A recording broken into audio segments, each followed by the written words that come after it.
Hello mga ka-fellies! Ang ating ulam ngayon ay isda.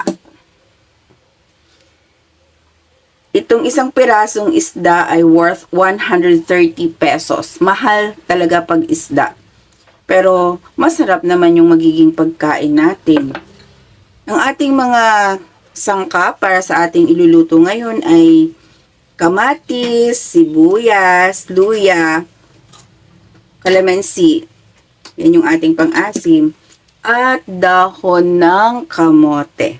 Samahan nyo ako guys. Magluluto tayo ngayon.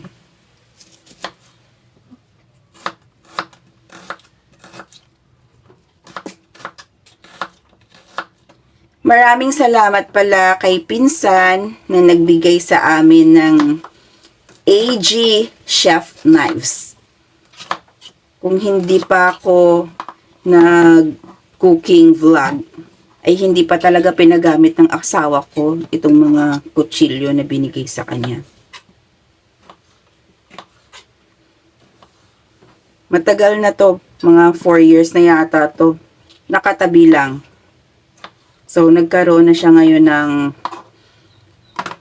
paggagamitan dito sa aking cooking vlog.